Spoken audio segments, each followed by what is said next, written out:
ఓం సదాశివసమారంభాం వ్యాసశంకరమధ్యమాం అస్మదాచార్యపర్యంతాం వందే గురుపరంపరాం. జ్యోతిష్ శాస్త్రాన్ని భావితరాల వారికి ప్రసాదించిన ఋషుల యొక్క పాదపద్మాలకి నమస్కారం చేసుకుంటూ, అలాగే నాకు జ్యోతిష విద్యను నేర్పిన గురువర్యులు జ్యోతిష బ్రహ్మ కీర్తిశేషులు శ్రీ ఈరంకి సూర్యనారాయణమూర్తి గారు, సూర్యశ్రీ దైవజ్ఞ గారి యొక్క పాదపద్మాలకి నమస్కారం చేసుకుంటూ, ఓం శ్రీ మహాగణాధిపతి నమః, శ్రీ గురుభ్యో నమః, హరి ఓం. వీక్షకులందరికీ నమస్కారం. జూన్ నెల 16వ తారీఖు లగాయతు జూన్ 22వ తారీఖు శనివారం వరకు ఉండేటువంటి గ్రహగతుల ఆధారంగా ద్వాదశ రాశుల వారికి ఈ వారం ఏ విధమైనటువంటి శుభాశుభ ఫలితాలు కలగబోతున్నాయో ఈ కార్యక్రమం ద్వారా తెలుసుకుందాం. అందులో భాగంగా ఈ వారం ఉండేటువంటి గ్రహగతులను గమనిద్దాం.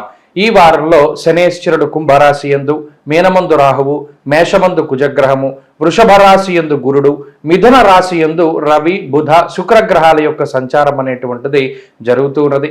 అలాగే చంద్రుడు కన్యా, తుల, వృశ్చిక రాశుల యందు సంచరించబోతూ ఉన్నారు. కేతు కన్యా రాశి యందు ఉన్నారు. ఇటువంటి పరిస్థితుల్లో ద్వాదశ రాశుల వారికి ఏ విధమైనటువంటి శుభాశుభ ఫలితాలు కలగబోతున్నా తెలుసుకుందాం.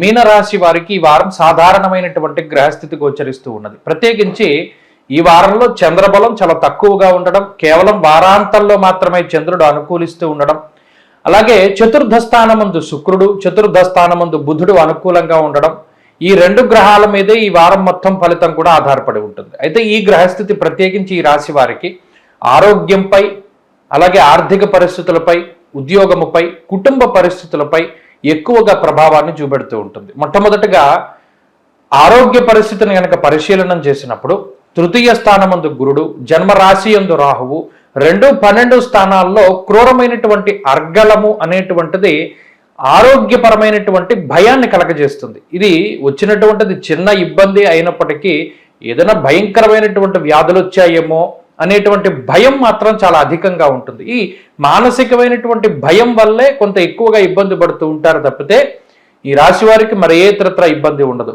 కించిత్ కొద్దిపాటి ఇబ్బంది, శారీరక అనారోగ్యం ఏర్పడినా కూడా దాని గురించి అతిగా ఆలోచించడము, అతిగా భయపడ్డం లాంటి అంశాలన్నీ కూడా ఈ రాశి వారిలో కనబడుతూ ఉన్నాయి. అది ఈ రాశికి 12, 1, 2 స్థానాల్లో సంచరించేటువంటి క్రూర గ్రహాల వల్ల ఏర్పడినటువంటి పరిస్థితి. అలాగే ఆర్థిక పరిస్థితుల్లో కూడా కొంత వెనకబడి ఉంటారు. అనగా ఖర్చులు ఎక్కువగా ఉండడం, ఖర్చుకు తగ్గట్టు ఆదాయాన్ని పొందలేకపోవడము, లేదా వచ్చినటువంటి ఆదాయం అకారణంగా ఖర్చు అవుతూ ఉండడం లాంటివి కూడా ఈ వారంలో కొంత అవకాశం ఉన్నది. ఏదేమైనప్పటికీ కుటుంబం అనేటువంటిది కొంత వెనకాలే ఉంటుంది, మీ వెన్నంటే ఉంటుంది. ఆ కుటుంబ సభ్యుల యొక్క సహాయము, సహకారము, అండదండలు ఈ రాశి వారికి పూర్తిగా లభిస్తాయి. నూతన వాహనము, వస్త్రము, గృహము, ఆభరణాలు లాంటి వాటిని కొనుగోలు చేయడానికి ఈ గ్రహస్థితి అవకాశాన్ని కల్పిస్తుంది. ఉద్యోగపరమైనటువంటి ఇబ్బందుల్ని ఈ గ్రహస్థితి దూరం చేస్తుంది. మరీ ముఖ్యంగా వ్యాపార లాభానికి అవకాశాన్ని ఇస్తుంది. చదువుకునేటువంటి వారికి కొంత వెసులుబాటుని ఈ గ్రహస్థితి కల్పిస్తూ ఉంటుంది.